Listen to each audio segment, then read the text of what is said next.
Hi, I'm Frankie. And I'm Cheyenne. And we are Conbini Cult. Welcome to another episode.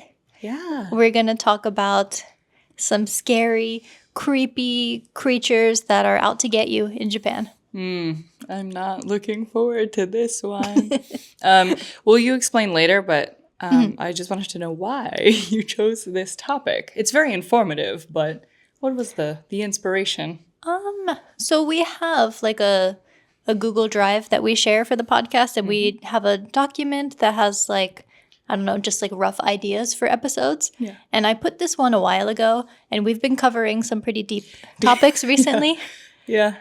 So I saw this one and I was like, oh, that's fun. That's interesting. I mean, scary too. But yeah, I think it is very fascinating. So yeah, I wanted to talk about that. Okay. It will be very informative, I feel. So yeah, hopefully. But before we get into that, do you have any life updates you want to share? Do I? I don't remember. No, life has been pretty busy since, Christmas and the holidays are coming up. So I'm kind of finishing all of that work.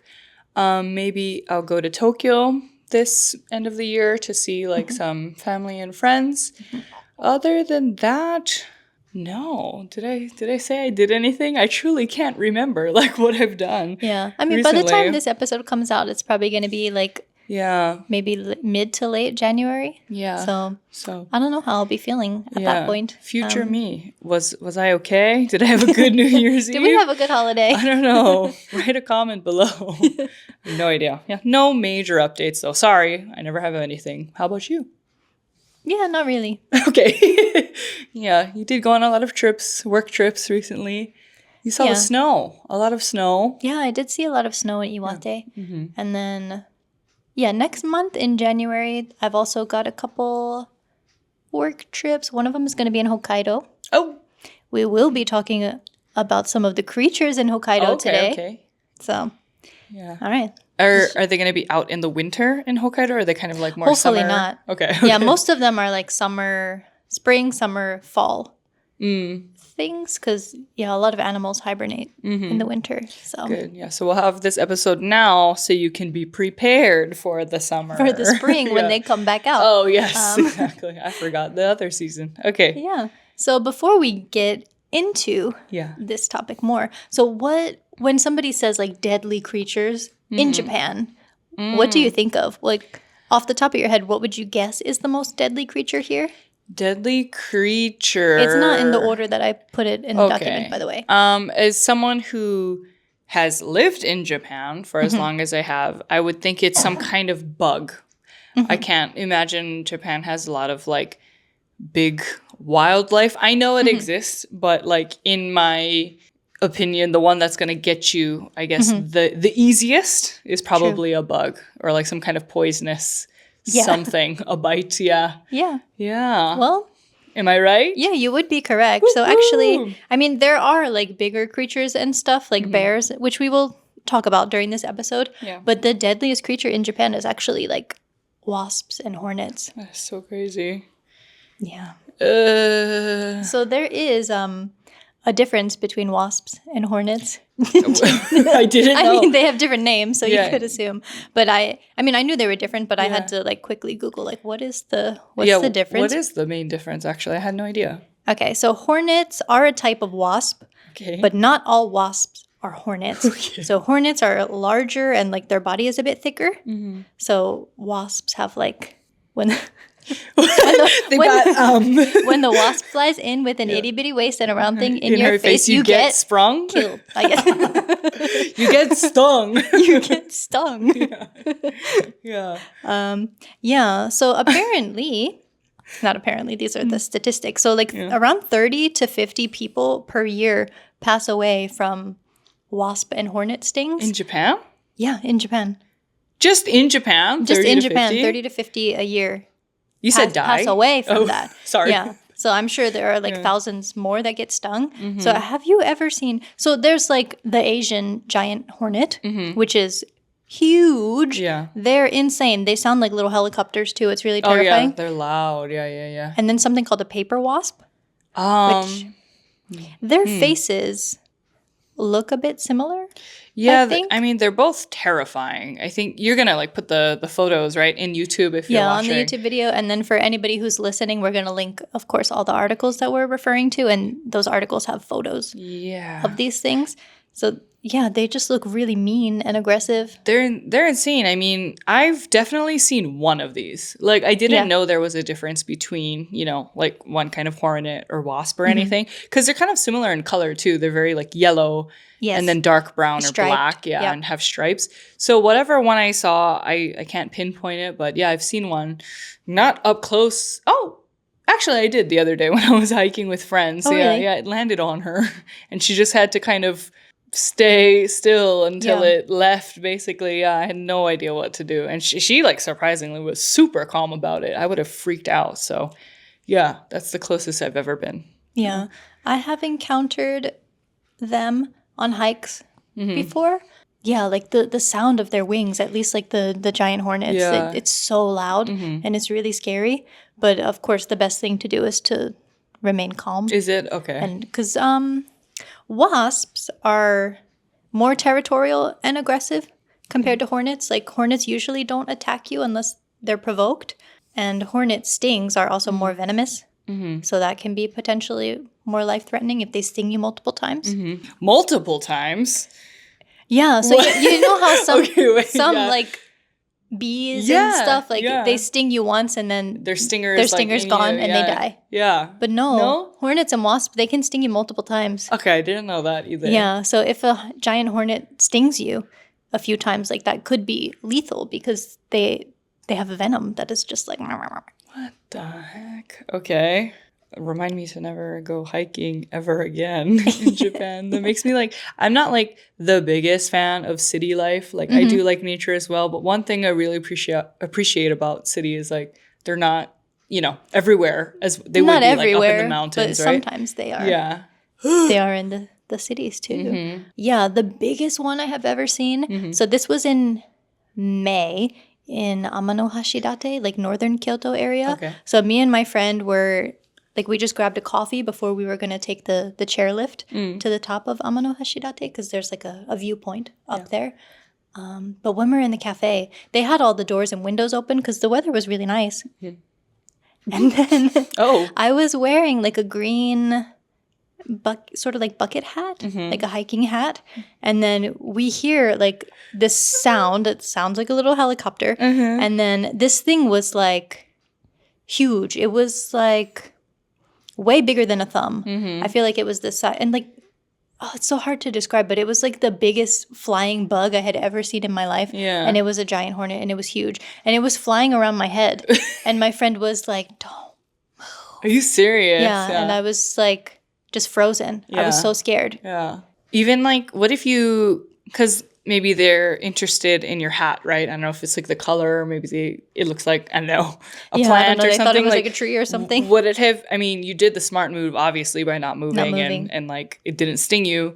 But would it be helpful to also just like take your hat off, or does that just look like movement to them? No, I think that would threaten them. Really? Yeah. That would have been my first instinct is like, you want the hat? I'll give you the hat. Take it. Okay, just take it. I don't need it. Yeah. It's yours.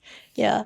Oh my gosh. No, I think any kind of movement like that would be, a red flag to them. Yeah. So how to avoid provoking a giant hornet. Yeah, don't follow my advice about removing your hat. Don't listen to Cheyenne. Yeah, please. do like I did and stay still, I guess. But here are just a few ways I have. Oh, okay. So it says, stay calm, quiet, and move slowly. Avoid strong perfumes. Ooh. Like if you're going hiking, for example, don't wear perfume on that hike. I mean, that could like piss off a lot of creatures. I feel like.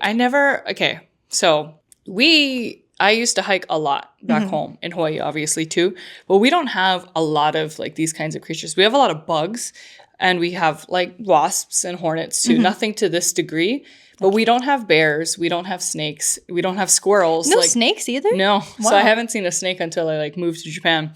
And so we just don't have a lot of like that wildlife. So I've never really had to think about I mean, I wasn't like dousing myself in Hiking perfume safety. or anything, but yeah, like especially when you're hiking, no one's like wearing hiking boots. Like it's nothing like too intense to where you need hiking gear or anything like that. And so a lot of the times I always forget like how to be safe in the wild or like in the mountains, especially in Japan, because I've never I'm like, I know how to hike, like I know how to climb a mountain, and then I never realized how different it was. So that perfume one kind of got me. I was like, why? I forgot there's animals out there. Yep. Another one is bright and dark clothing can like piss off a lot of the creatures out there, which again, didn't know about. So bright could look more like flowers and black makes them think of bears. So wearing greens and browns and tan colors that blend into the forest are better. Ooh. Yeah. Another one is keeping food and drinks covered. That one makes sense to me. Yeah, especially like sugary stuff because they might be interested and like want to check it out. I see. And obviously don't approach a nest. Yeah. Like it's not funny. Don't go up to the nest. Yeah. It's almost like I know hiking is like very enjoyable, but is it worth it? Like after reading that list and like just having to be like on guard and safe all the time, I'm like, is it fun? Well, it's not that hard, but I mean, I think it's I've never been stung by a bee or a hornet or anything, but I have like encountered a lot of them before. And like, I think just being like, not any sudden movements or anything seems to work. Yeah. But if I were to encounter like a bear or something, I don't know how the approach would be. Me neither. I would like, wait, did you listen to the Two Hot Takes episode recently? They're talking about bears and like what color bear. I didn't listen to this week's one yet. Oh, what's it called? So there's like a saying. If it's black, fight back. Yeah. If it's brown, lie down. Lie down or if stand it's white, down. Yeah. Good night. Yeah. So is that the same for bears in Japan? Yeah. I assume. Yeah. Yeah. So I guess, but who's like remembering that in the moment, right? When a bear is like approaching you. Yeah. I mean, we can talk all we want about how we would react if we were to see a bear, but you don't know until it actually happens. Yeah. If anyone's out there who's listening or watching and you've encountered a bear. But we're not onto bears yet. We're still talking about hornets. Oh, yeah. Yeah. Okay. That's true. Getting ahead of myself. Yeah. This story that I have, so this was not in Japan. This was back in New Jersey. So one of my parents, not my parents. Just one. One of my neighbors back home, she lived across the street, but she was attacked by a swarm of wasps in front of her home. She was just like gardening in front of her home, and I guess the swarm was like, get her. And she got stung 38 times. She ended up running back into her house. Yeah. And did they follow her in the house? I think they tried to. What? Yeah. And then she went to the hospital and she was stung 38 times. I'm sorry, I like kind of giggled. It just like when you said she ran into the house and they tried to follow her but like couldn't get in. Have you ever seen like cartoons, maybe like Tom and Jerry or something where they're like running the door and then they all like hit the door? That's what I like thought of. Sorry for giggling, but yeah, so she's okay. Yeah, she was okay, but very traumatized. I don't know if she gardens anymore. I wouldn't. Yeah. Oh my gosh. And I'm maybe the degree of the sting or the poison is different than, wasps in the US versus Japan. So, because 38 times, I'm like thinking 31 time by a Japanese wasp or hornet is like death almost. Well, I think 2 could be. Yeah. And then so 38, like how long was she in the hospital for? Do you know? Like how do you even remember. Like get treatment for that? Like how does that? I don't know. Like, that's insane. 38. Like, yeah. I mean, it's a good thing she wasn't allergic. Yeah. Oh, I just thought about the movie My Girl with Macaulay Culkin. Yeah. Sorry. That traumatized me as a kid. And also, like, I think I was watching some Animal Planet type thing before, and there was an episode about killer bees. So, like, when I was little, I lived in fear of killer bees for a while. Bees are scary. I mean, for such small things, like, bees are scary. And then there's the Bee movie, voiced by Jerry Seinfeld. Well, that's another weird discussion. Yeah.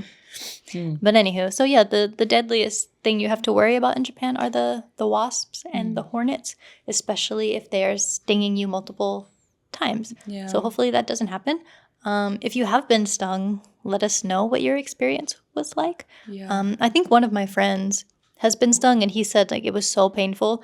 And for those, like you should, if you can, like suck out the poison. Oh, you should? Oh. Yeah, there are other creatures on here where like if you do get stung, you shouldn't do that. But for the wasps and the hornets, yeah, you can, if it's possible, you can suck out the And he knew to do that? I mean, is that just something that Japanese kids are, like, educated about in elementary school or junior high school, I assume? Like, how would you know to do that? Maybe. Because you know the YouTuber Sharla? Sounds familiar. Yeah, she's one of the, like, OG Japan YouTubers. Yes. But I remember she said something before about how she, like, accidentally stepped on one and the stinger got in her foot and, like, her host family, like, I think it was the mom of the family, like, got her foot and tried to like suck out the venom. That's love. Like that is an amazing host mom. That's crazy. I mean, I like sound like that's so insane, but then like think about it when you're responsible. It's an emergency. For a kid. It's an emergency. She was responsible for her. She's like, I'm not gonna send back this girl like not alive. So that's crazy. Shout out to that mom. That's motherly love for sure. Oh man. Yeah. All right. So another deadly creature you got to look out for. So bears. So there are black and brown bears that are in Japan. So the big ones, the brown bears, they're pretty much just in Hokkaido. So Hokkaido is, you know, very, well, I mean, a lot of Japan is very like woodsy and mountainous, but Hokkaido is also very cold. Yeah. So yeah, they have like the usuri brown bear. There's also a smaller bear, the Asian black bear. So yeah, so we will read a little bit about these bears. Could you? Sure.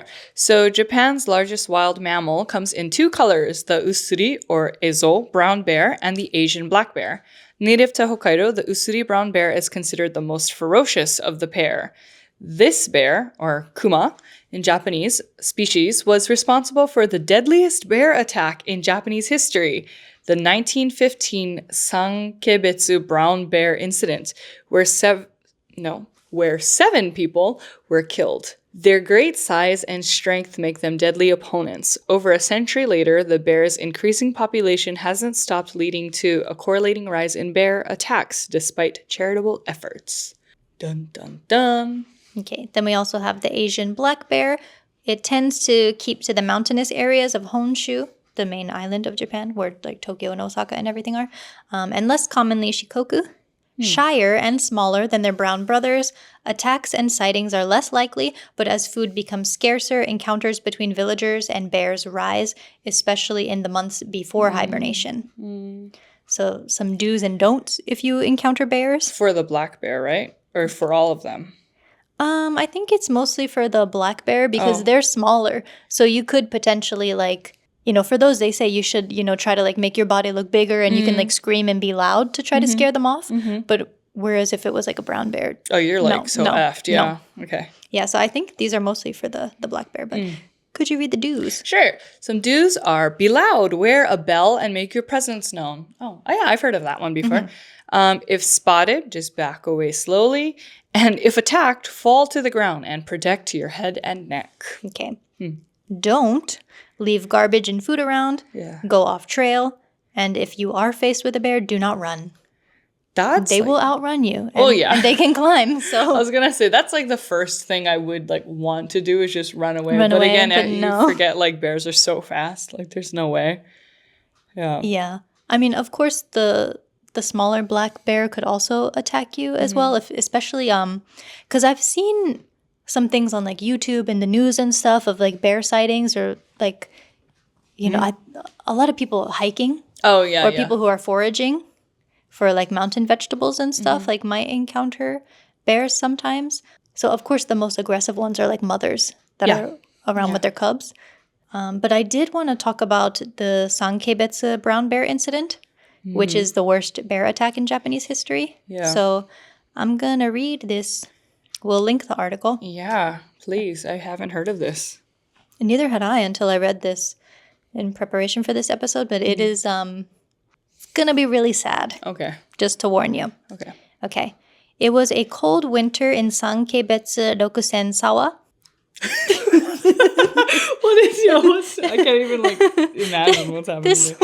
There's so many ads on this page. If you do click on this article, look out. There might be some like bikini babes and like distracting stuff on here. Give me your motivation to click, if anything. No, back to the sad story. Sorry. Okay. It was a cold winter in Sankeibetsu Rokusen Sawa, which is some 18 miles inland from the west coast of Hokkaido Island. The year was 1915 and the world was at war. But Japan, besides fighting Imperial Germany, the inhabitants of Sankeibetsu Rokusen Sawa had a different kind of enemy, a huge usuri brown bear. The bear had woken early from its hibernation. Hungry and looking for food, it began a killing spree that would devastate many lives. Due to the meticulous Japanese records kept since that time, almost all the details of the events are known today. It all began on a mid-November morning when the brown bear appeared on the doorstep of the Ikeda family. This first encounter with the bear was scary, but essentially harmless, as the bear took some corn and left shortly afterward. Although it was too early for a bear to wake up, meetings with wild animals weren't uncommon in the area since it was a freshly settled community.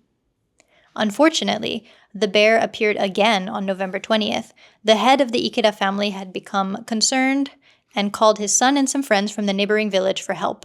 On November 30th, they managed to shoot the bear, but wounded it only, and the bear managed to escape, leaving a trail of blood. They followed the trail to Mount Onishika, but they didn't manage to catch up to it. Believing that it would not return again, since it must have been deterred by the gunshot wound, the people put a stop to the search. Tragically, they were very wrong. The bear reappeared on the morning of December 9th, this time at the home of the Ota family. Inside the house, Abe Mayu, the wife of the head of the Ota household, was babysitting a baby, which was not related to her, called Hasumi Mikio. The bear entered the house, attacked the baby, and killed it. A few seconds later, the bear took Mayu and dragged her out of the house. The scene was terrible. Mayu was later found by a search party, and her remains were buried under a tree in the snow. The search party finally located the bear 150 meters into the forest. 5 men shot at it, but only 1 bullet hit, and the wounded bear managed to escape again. The village was in a panic as people feared that the enraged and hungry bear would return for more human flesh. Many armed villagers came to the house of the Ota family to keep guard, and an additional 50 guards were deployed at the house of their neighbors, the Mio-uke family. During the night, the bear appeared in the yard of the Ota family. One of the men took a shot at it, but missed. The guards from the neighboring homestead arrived to assist, but by that time the bear was gone. Nobody could have ever expected what was about to ensue. As well as the 50 guards that were posted in the yard of the Mio-uke household, there were also several women with their children inside, including Mio-uke's wife, Yayo. Now, with the guards dispatched to the other house, the women and children were left unprotected. The fleeing bear had managed to get past the guards unseen and got into the house of Mio-uke. Inside, Yayo was preparing a meal while carrying one of her children on her back. When she heard noises outside, she went to investigate, but it was too late. The bear was already in the house. Yayo tried to escape, but her second son tripped her in the dark and she fell, and while she was on the ground, the bear attacked her and bit the child on her back. During this attack, there was only 1 guard left outside the house. When he heard the noise inside, he opened the door and the beast left Yayo and attacked him instead. While he attempted to defend himself, the bear struck him in the back. The bear continued with its killing spree and killed Yayo's 3rd son. 2 more children and a pregnant woman were killed at the house that night. Yayo somehow managed to escape and alert the guardsmen who were returning from the unsuccessful hunt. She told them about the attack. There were still noises inside the house, which was a sign that the bear was inside. The guardsmen recommended burning the house down, but this was rejected by Yayo, who was hoping that somebody might still be alive inside. The guards then divided themselves up into 2 parties, one at the back of the house and one at the front. When the bear appeared at the front door, the confused guards feared that somebody would die in the crossfire, and the bear managed to disappear into the night. This beast had killed 6 people in only 2 days and had escaped once again. Inside the house, the scene was horrible. Only 2 children survived the attack. When the head of the Mio-uke household, who was traveling the night of the attack, found out about the tragedy, he decided to contact Yamamoto Heikichi, a professional bear hunter. When he explained the attack to him, Heikichi was convinced that the culprit was a bear called kesagake, vaguely translated as the diagonal slash from the shoulder. Okay?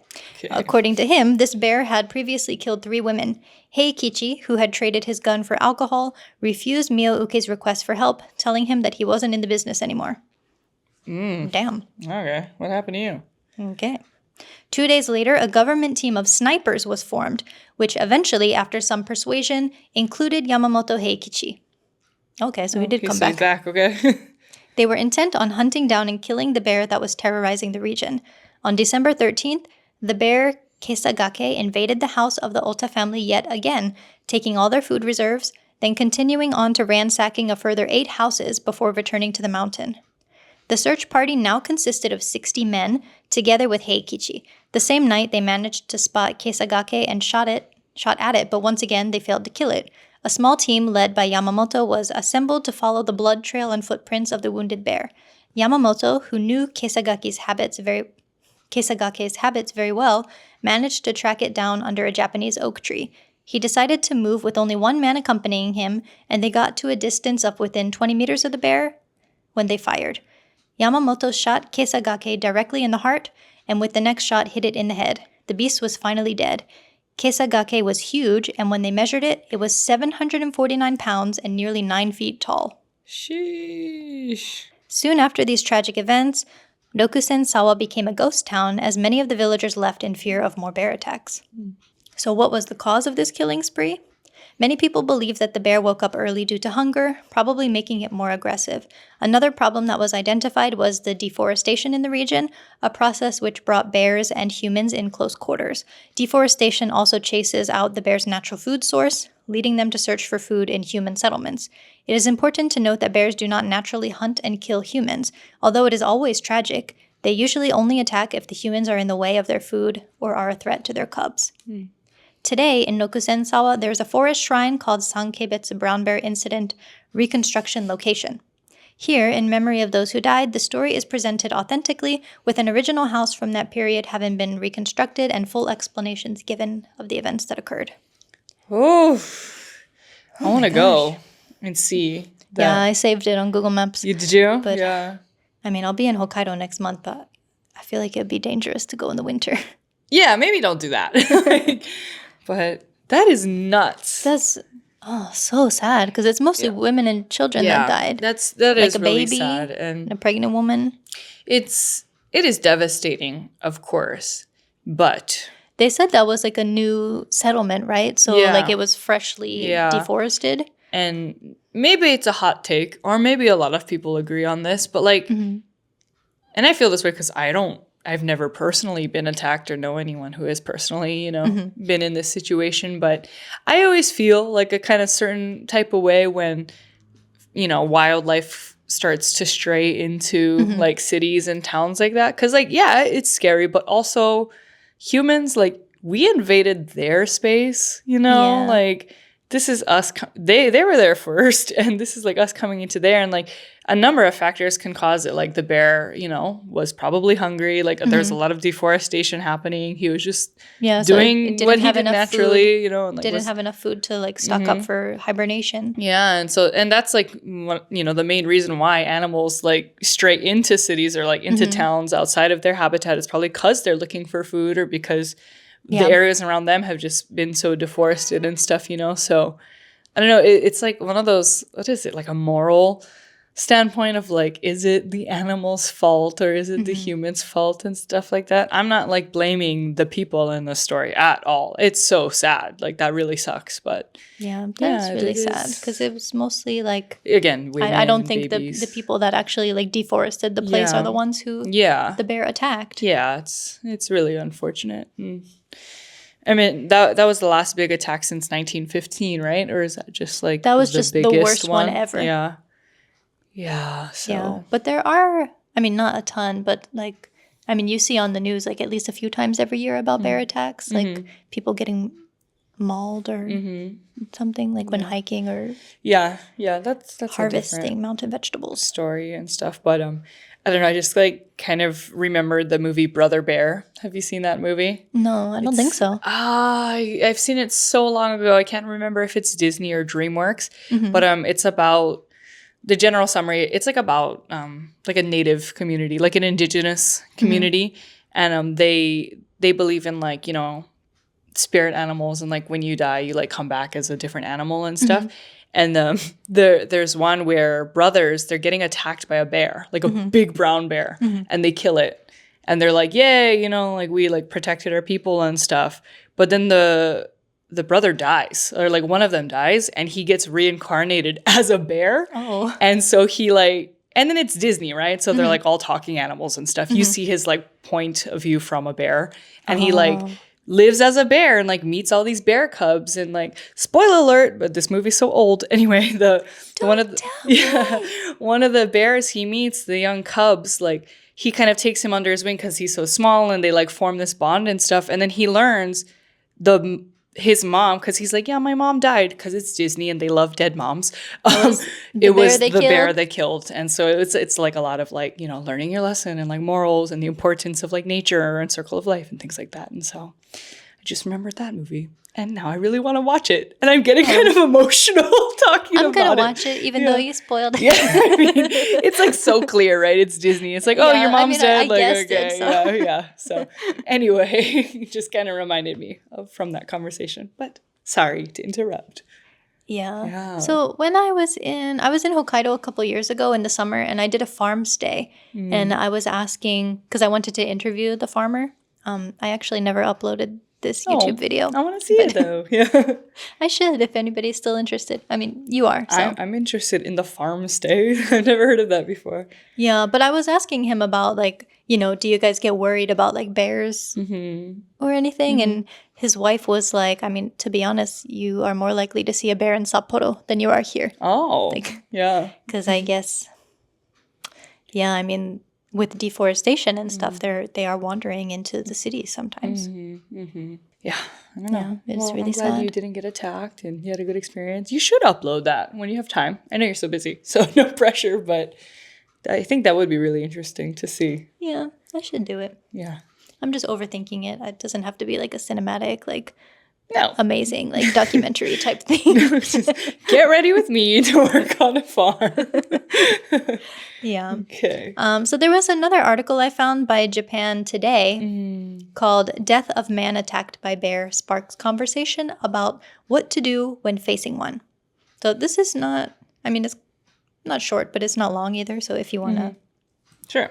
read this one. Every time I read articles, Frankie expands the text or like increases the font size so my blind old eyes can see them. Yeah. Okay. But you're also further from the computer. Like I'm holding it so I can see it a little better. You're so kind. Okay. Can you push it back a little bit? Thank you. Sure. Okay. So close to 11 a.m. on April 10th, a resident of Kushiro City in Hokkaido who had traveled to the mountains to pick edible flora with his wife was attacked by a brown bear and died shortly after. Though his wife called emergency services as soon as she heard her husband scream and witnessed him being attacked by a black bear-like animal, he was pronounced dead at the scene. The cause of death appeared to be crushing of his head and throat. Jesus. Ooh. Though the emergency services who arrived at the scene were unable to locate the animal responsible, this is unfortunately not an especially unexpected occurrence. Experts warn that bears that have just woken up from hibernation are the most likely to encounter humans as they wander further afield in search of food. According to this peril is the fact that brown bear populations are on the rise in Hokkaido, which increases the risk of an encounter. Interesting. Yeah. In the wake of this unfortunate incident, a representative of the Hokkaido Hunting Association expressed his anguish at it happening despite reports of bear sightings in the area and went on to share advice for bear encounters in general.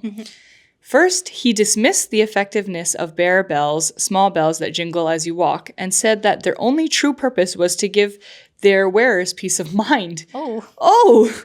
In actuality, he says that the bells ring so quietly they tend not to be audible for bears until it's too late, meaning a better course of action is to walk loudly and speak in strong, clear voices to ensure that a bear doesn't accidentally stumble upon you. Of course, he concedes, this doesn't stop bears from encountering you anyway. And in that instance, the only advice he can really offer is to be willing to fight for your life. Oh, okay, thanks. It's that simple, huh? Yeah. While tools like bear repellents can be useful, it's unlikely that in the moment you will have the presence of mind or quick reflexes to pull out the safety pin to activate one. Mm-hmm. It would be better, if the bear looks likely to attack, to pierce its eyes or mouth with something you can manipulate from afar, like a long stick or a ski pole. At any rate, you should be willing to risk injury if it means you can get out with your life intact. Bears are not meant to be trifled with. I didn't think they were. Yeah, who's thinking that? There have been reports of new generation of brown bears in Hokkaido that don't hibernate. What? Or at least can interrupt their hibernation in order to forage for food.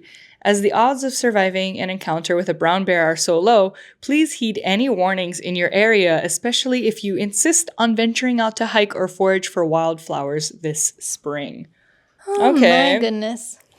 It's interesting that the population is on the rise. Yeah, that's like, I mean, and again, that's an effect of like, you know, the environment and stuff, and they're just adapting to their environment, right? Like how that's true. They're adapting by not hibernating. Yeah, they don't hibernate anymore, or they can like, you know, stop hibernation to like eat and stuff. That's kind of crazy. Ooh. That's scary. Like, hey, humans, like maybe we can chill out and give them their space a little more. I don't know. I just like this guy's take of like, yeah, those bells don't do shit. Yeah. Like, it's just for you. It's the placebo effect. It's for peace of mind. Like, I mean, which if it helps, it helps, and that's nice. But like, what? And then he's like, yeah, just like poke it in the eyes. Like, I don't know if you can react that fast, you know, and like. They're tall too, like brown bears, right? Like you would need some skill in order to do that. I mean, and I get the poking it with like a stick or something. At first I thought it was like with your finger, like punching it in the eye or something. Oh, like how you're supposed to punch a shark in the nose? Yeah. Punch it in the nose and like in the gills, I think I've heard too. Yeah. Like, which I think with enough adrenaline, probably you could, but I don't know. Yeah, that is really scary. I don't know, like that, what is it? Like that hibernation, like how they don't need to hibernate anymore. That's like really scary. Nuts. That is so scary to me. Yeah. But it's so, I don't know, it's so interesting how, like any species, like how animals can just adapt, like, you know, like over time to, you know, adapt to your surroundings. That's interesting, but scary. Yeah. I mean, I do love Hokkaido, but I don't know if I would want to live there. Because of the bears? Because of the bears, I guess. But yeah, also as like Japan's population is decreasing, the bear population is increasing. Yeah, that's kind of nuts. Okay. Well, aside from bears, we also have inoshishi, the boars. I think I have mentioned this onsen story before in Oita where like somebody was staring at me in the bath and I thought like, oh no, I hope my tattoos don't offend them. But she was just like, oh, where are you from, pretty lady? So, but as I was leaving the onsen, there was like, I was walking back to the accommodation where I was staying at because the onsen was in a different place. It was like a 5-minute walk. But there was an old man on the walk and he was like, oh, beware, like there was an inoshishi sighting. Oh, okay. Yeah. So have you, I mean, hopefully you've never seen one before, but like... I do you know how big they are? I've never seen one in person, so I can't even gauge like how big they are. I think like, oh, like a wild boar, and then my mind just goes to like a larger pig with tusks. Yeah, but like a cute little piggy with tusks. Kind of, yeah. No, they're big. They're big. Yeah, they're so really like big. When I was living in Chiba, like closer in the countryside, we had to like stop classes or like lock down the school for a little bit because there was an inoshishi sighting too. Oh, wow. So they're like, no one go outside, like let's just stay inside until they capture it. And then at that time I was like, oh, I still didn't even gauge like how big or dangerous they could be because I was like, we're just like hiding from this pig like rampant in the town. Like, what do you mean? Yeah. But yeah, I guess I'm excited to see a photo if there is one. Yeah, this is the photo. I mean, I've never seen like a live one, but I went to recently. I was in Yamanashi and we went to like this nature reserve and they had some taxidermied animals in there. So one of them was a boar. Okay. And they dressed it up for Christmas. Oh yeah, I saw your picture. Or I saw your story. I posted a story on Instagram. I was like, oh, who's this pretty lady? Yeah, like, that was... I mean, she looked so cute in her Christmas bow, but... Yeah, it was way bigger than I thought because it was also next to a deer. So I mean, of course, it's not as tall as a deer, but it is like as hefty and like wide, robust as a deer. Yeah. but shorter. Oh. But still, it's not like a little cute little piggy. Yeah. It's a big boar. Yeah. I need a big boar. Give me a big boar. I need a big boar. Okay. So we have there's an article from Genkan that has 8 deadly animals living in Japan. So oh gosh. Let's read what they say about the inoshishi. Okay, so the inoshishi, or Japanese wild boar, may seem harmless at first glance with its old man whiskers and unassuming stature, but folklore and first-hand accounts tell the tale of cunning porcine? I don't know. Of cunning porcine demons who are downright brutal. Ah. Wow. Local hunters revere their bravery, strength, and speed. Still, they know not to catch them unawares,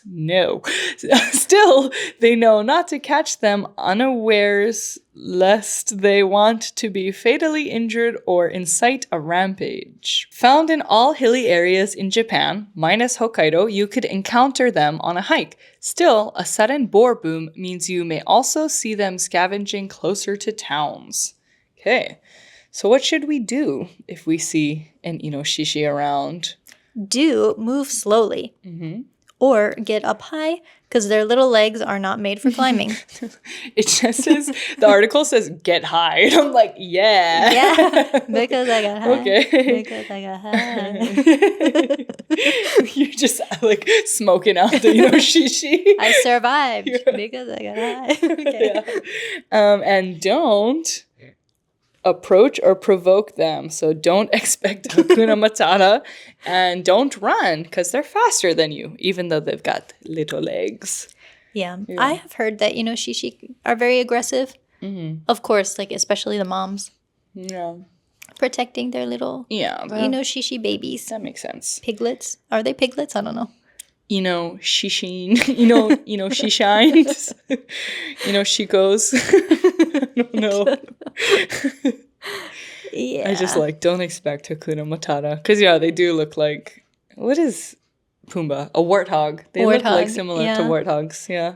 Yeah. So the person who wrote the article on the Gaijin Pot article, Alexandra Ziminski, there's a lot of puns in here. I thought the article as a whole was very funny. So you should read it. So shout out to you, Alexandra. Yeah. Your article really made me laugh. Good job. Sorry I couldn't read a lot of it smoothly. I butchered. That's our own problem. That's my own problem, Both though. of us cannot read today. No. I mean, can we ever? But it's even worse today. Yeah, I don't know what's going on. Yeah. So in short, inoshishi are fast and aggressive, but they can't climb trees. Oh, there you go. So climb a tree. Get high. Just get high. Okay. Yeah.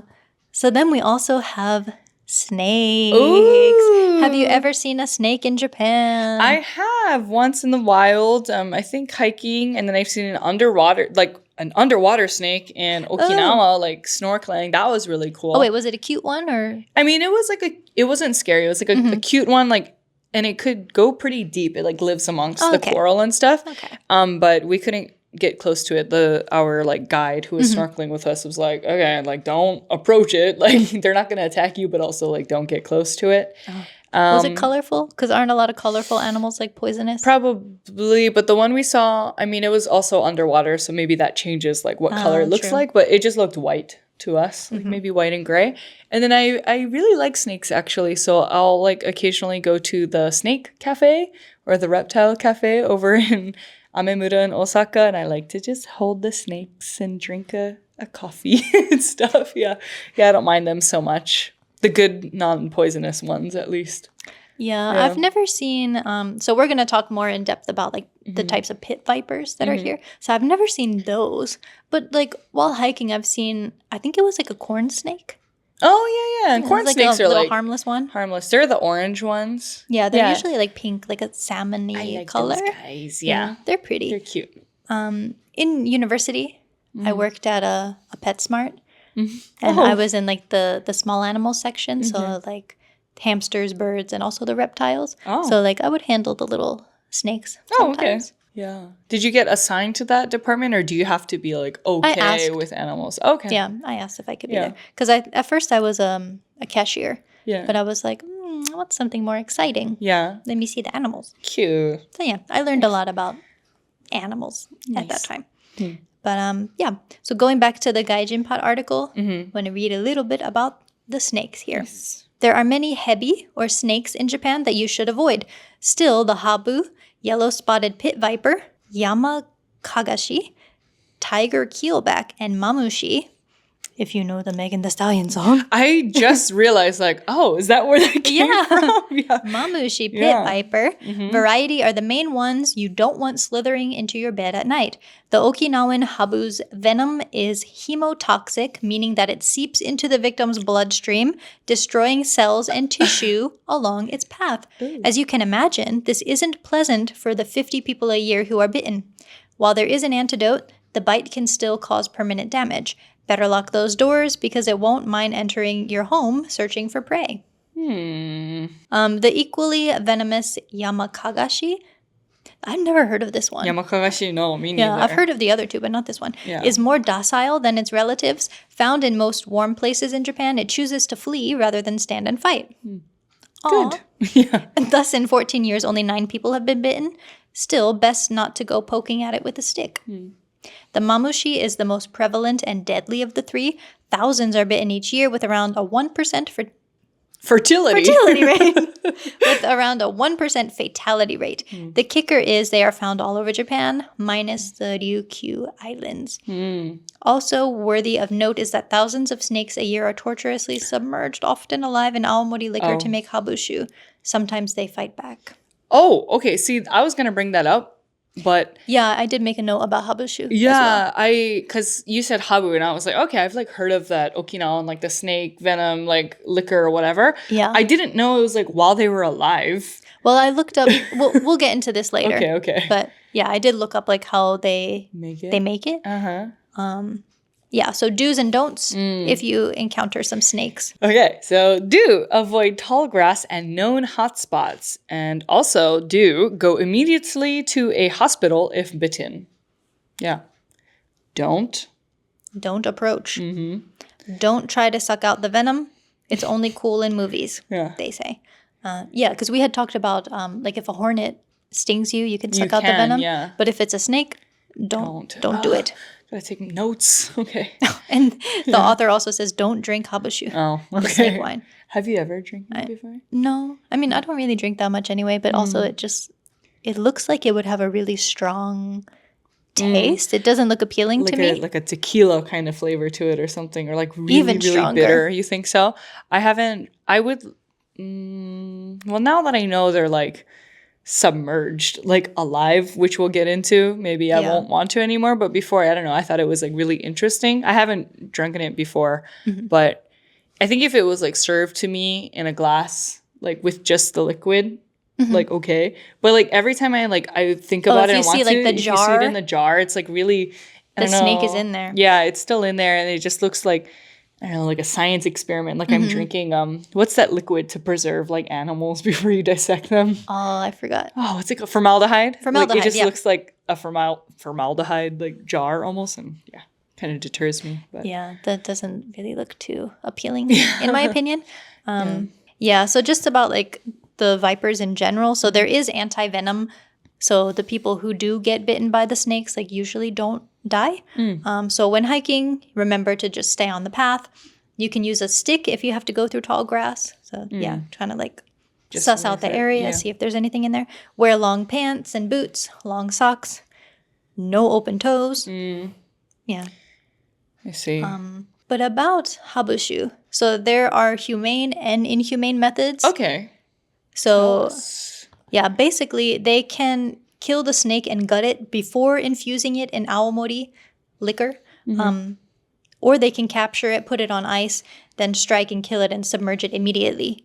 So the alcohol in the awamori neutralizes the snake venom. So yeah. But I guess, because based on the article, like she said that they submerge them alive sometimes. So they like drown the snake in the liquor, which... yeah, that doesn't sound too kind. Yeah, I understand if like way back, because Japan's history is like, and Okinawa's history, is, hundreds, thousands of years old, I'm sure. And so like, I have no problem with like if that was the method they were doing it back in the day. Then like sure, you know, like but if there is a humane way to do it now, I don't see why we need to revert to the old ways. Like if we can just make it humanely, unless that like does it change the flavor in any way, I wonder, or is it like a cost thing like or maybe some connoisseurs of the habushu would say that it tastes better if it's submerged while it's alive. Maybe. Imagine having that skill where you like do a blind test or something and you're like, alive. I don't know. I'm sure somebody can do it. Probably. Yeah, but the habu are mostly in Okinawa.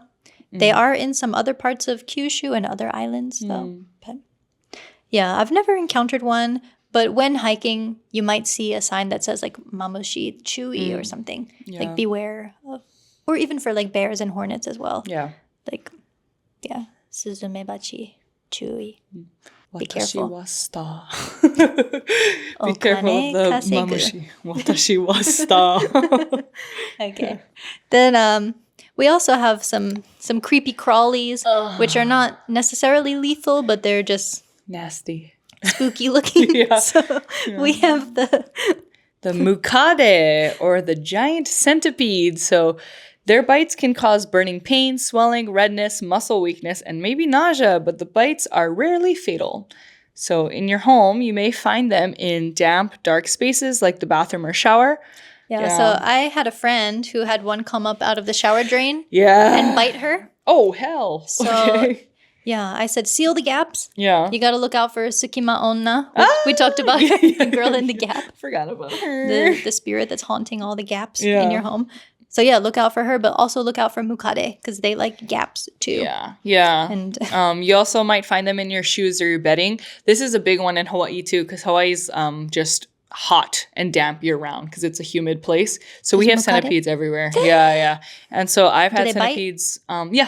They bite and they're pretty ruthless. Like I've had one in the shower as well.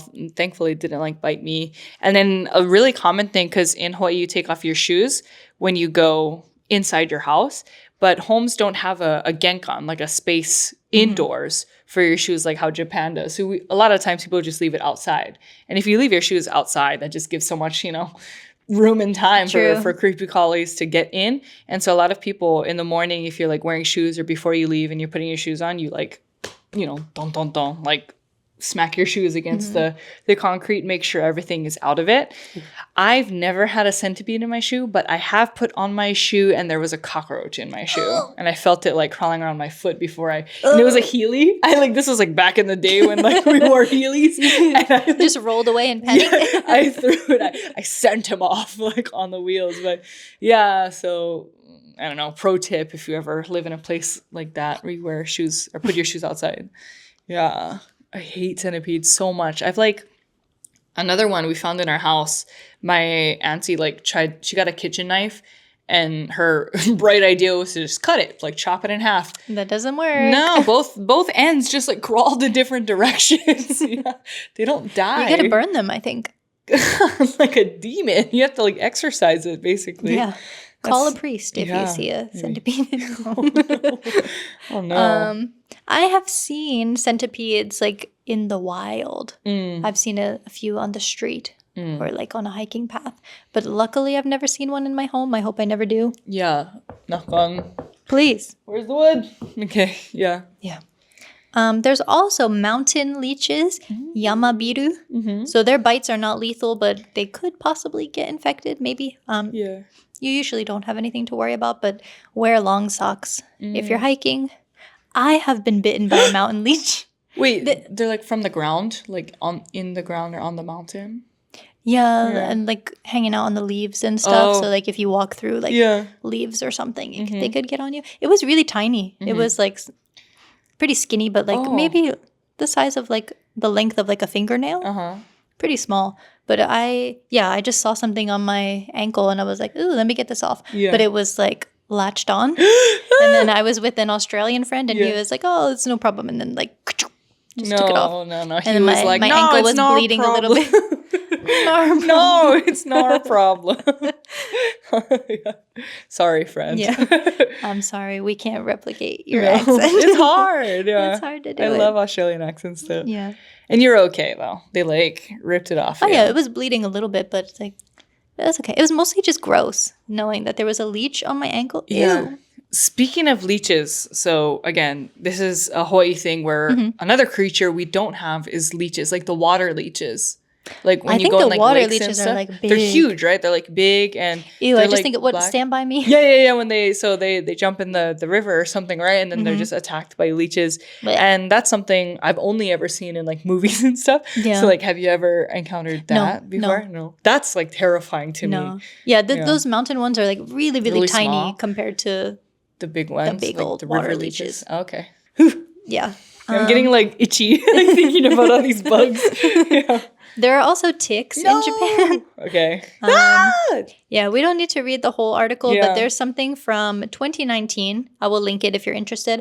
But it's called Japan Cases of Lethal Tick-Borne Virus Set to Exceed 100 per year for the first time. Jeez. I mean, same as with all these other bugs, like long socks, long pants, and stuff. Yeah. And of course, like check your arms and legs and your body after you get out of the woods if you're going hiking or something.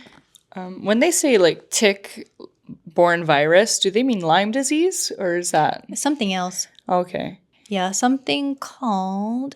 SFTS virus? Yeah, wait, let me look up. Because Oh. there was a simpler thing than whatever that is. So yeah, something else called the SFTS virus. So severe fever with thrombocytopenia syndrome. Yeah, that is something in Japan. I mean, I haven't... Well, there are articles about it, but just personally, I haven't like heard about it until I saw these articles. But Yeah. of course, yeah, just something to be aware of Yeah. if you are an outdoorsy type. Yeah. Even like sometimes dani, like ticks can get into your bedding and stuff too. Like it's really common, especially if you sleep on like futon. And like, I don't know if you have like, you know, if you live in the countryside or I don't know if like having tatami has anything to do with it too. But I've known someone where they had to like throw out all of their bedding and stuff because they just had like dani infestation and That's... yeah. Sorry. There's Sorry, out of the blue. There's also the geji geji, which is another type of human centipede.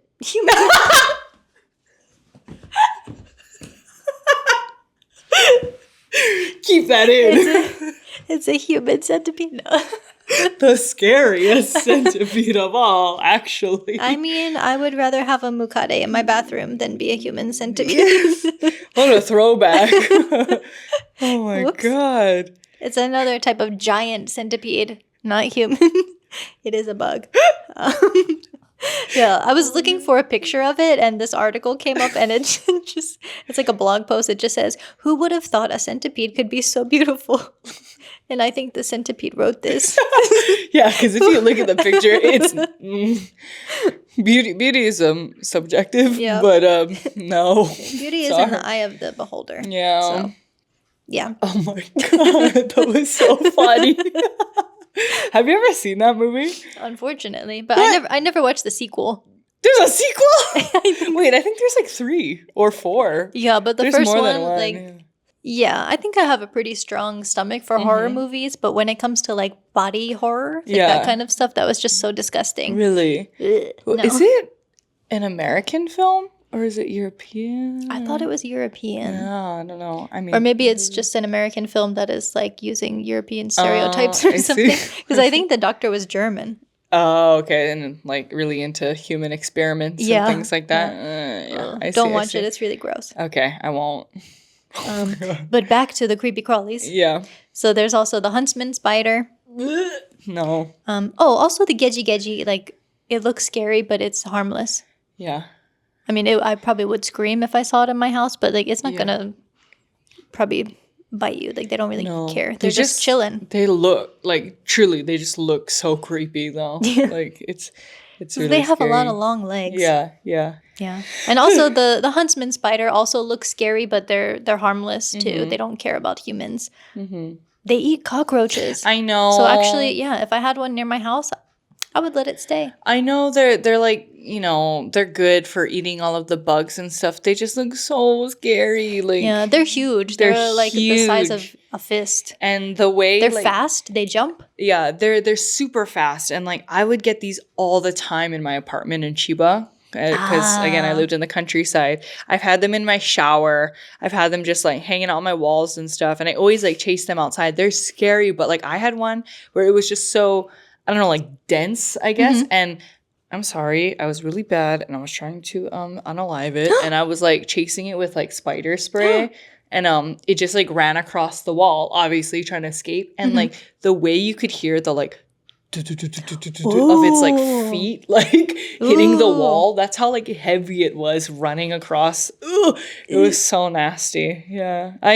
And actually, have you ever heard like, is it because they eat cockroaches that Japanese people don't kill them, or is there other like lore or like history and reason behind it, like why they don't kill spiders? Like every time there's a spider at school and stuff, like every kid was like, no, like we can't. Like they always would release. I think the it's bugs. just because they eat bugs. Is that it? Yeah, I don't know. Nothing spiritual or like bad luck. I'm not sure about that. The only folklore I have heard is about like the it's like a black spider that has like a yellow back. There's folklore about that one. I'm not sure about the huntsman spider, but I think it's just because they eat so many like annoying things like cockroaches. And they're like truly harmless. Yeah. I know. They're just so scary. They do like bathrooms and toilets. Yeah. There was one time. No. I was in Kyoto and I was at this restaurant. And then I went to use the toilet and there was a huntsman spider in there. And it was a really small toilet. Yeah. And there was only one. And like I really, really had to pee. Yeah. So I just, you know, kept like eye contact with it while I was using the restroom. Just to make sure it didn't jump. Eyes. Yeah. Yeah, but it was like, what was that audio? Like, he looks at me and I look at him. Damn, what a throwback. He looks at me. Or like the other one, a more recent TikTok brain rot sound is like you're in the bathroom and he's like looking at you. He's like, did you know you have 30 minutes? Yeah, I found one in my shower. I feel like I've told this story before when I first moved to Chiba and like I took off my contacts before I haven't told this. Like, go on. Thanks. So one of my first nights moving to Japan, again, in the inaka, I wear contact lenses, so I took those off before I was like going in the shower. So I can't like really see that much stuff in front of me. But I'm one of those people that like when I wash my hair, I put all of the like stray hair that falls out like on the wall for me to clean up later. I'm like not a nasty person. So there's always like to leave as a gift for the next person. Yeah. So like there's like I'm like used to seeing, I don't know, a clump of black like hair or like stuff on my wall. And I saw something like that. But again, I don't have my contacts in. So I'm like in my shower and I'm like, is that my hair? And then I like get closer and it's the spider on the wall of my shower. Yeah, and that was the closest time I've ever been to one, and it was so scary. And yeah, again, he didn't bite me or like do anything, but still, not a fun experience. 0 out of 10. I hate that. Yeah. Oh. I mean, I don't mind them, but I don't want them in my house either. Yeah. So. Yeah. Something else I put on this list is the puffer fish, the fugu. Yeah. So, I mean, yeah, technically they're poisonous. Yeah. But, like, deaths by them are very rare. And, I mean, people eat them. Right. So, of course, the chefs are trained. Yeah. But I do wonder, how do these chefs do their training? Like, who's volunteering that? Like, oh, let me see if it's poisonous or not. I mean, it sounds legit. Like, who's for volunteering as tribute for, like, this chef training? Hundreds of years ago. They're like, or like they just pick a volunteer from the village. Yeah, give it to your enemies. Or maybe they just like, this sounds really dark, but like one of the volunteers would be, I don't know, someone really old or someone sick. And they're like, here, you want to just try this thing? And like, I don't know. But doesn't it take like years to train as a fugu chef, like over 10 years or something? Yeah, I think the training is long. And like I read somewhere that like maybe 50% of the people don't make it through the training. Because it's so long it's so difficult. It's so hard? Yeah. Yeah, but there are like, there's like fish farming. Because I visited a fish nursery before on Iki Island in Nagasaki. So they farm the fugu there, but in a way so they don't produce the poison. Like they try to make sure they live like a relaxed life. Oh, like a stress-free life. A nice stress-free life so they don't make poison. That's interesting. I didn't know they could like grow up. Yeah. They could like live to do that, I guess. Yeah.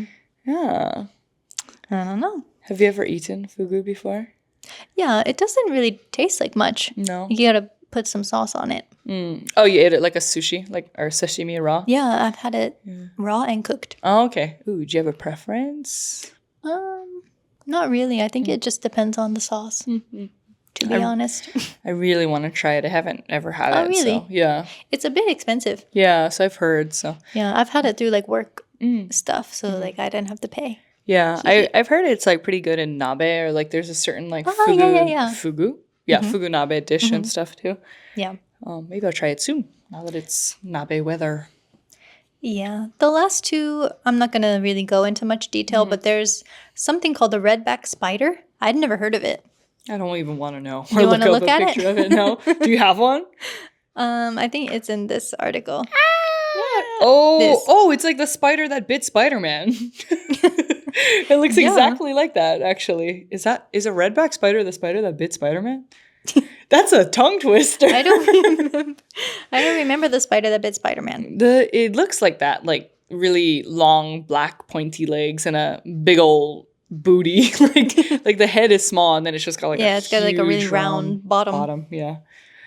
Black bottom girl, or fat bottom girls, you make the spider world go round.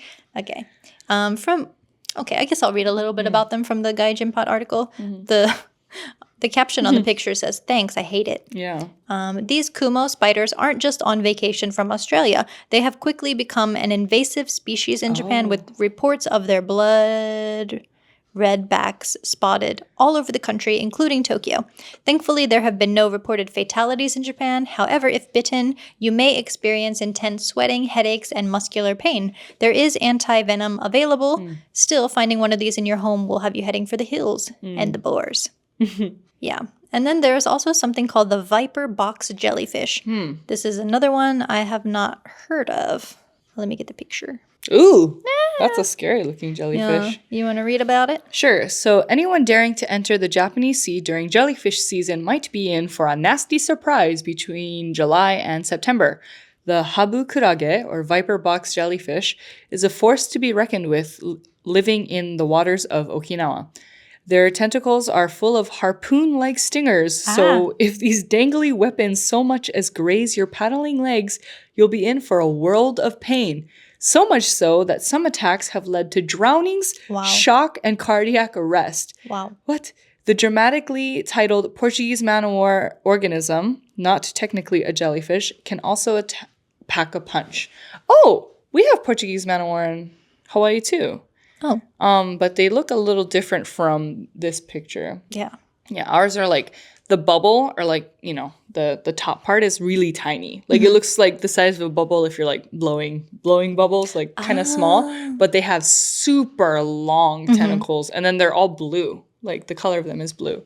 I think I've seen them, not with my eyes, but like on TikTok. Yeah, Hawaii gets a bunch of those every season too. That one, the one with the harpoon-like tentacles is kind of gnarly though. Yeah, the viper box jellyfish looks scary, but it's in Okinawa.